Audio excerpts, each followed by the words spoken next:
16 ডিসেম্বরের পর unofficial phone বন্ধ হয়ে যাওয়ার কথা ছিল, কিন্তু সরকার আরো 3 মাস সময় বাড়িয়েছে। এখন আমাদের বাংলাদেশে চলতেছে NEIR পদ্ধতি।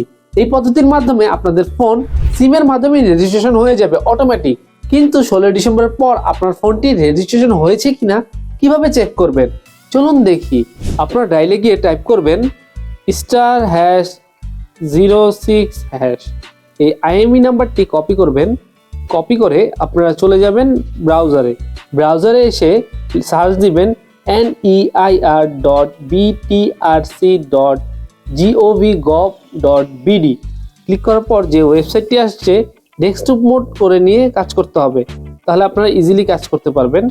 এখন হলো আমার IMEI নাম্বারটি এখানে আছে, আমি পেস্ট করে দিলাম। দেন হলো এখানে চেক ফোন ভেরিফিকেশন স্ট্যাটাস নাও, এখানে ক্লিক করলে এই যে আমার স্ট্যাটাসটা চলে আসছে যে IMEI নাম্বার এত NEIR সিস্টেমে নিবন্ধিত হয়েছে এবং ব্যবহার হচ্ছে, মানে আমারটি রেজিস্ট্রেশন করা। এখন এখানে অনেক কাজ আছে, সেটা আমি নেক্সট একটা ভিডিওতে আমি সম্পূর্ণ দেখাবো।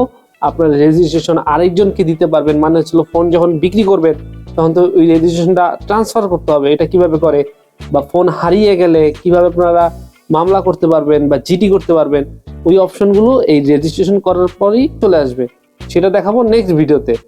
আমার ভিডিওটি ভালো লাগলে অবশ্যই লাইক কমেন্ট সাবস্ক্রাইব করে পাশে থাকবেন, ফলো করতে ভুলবেন না।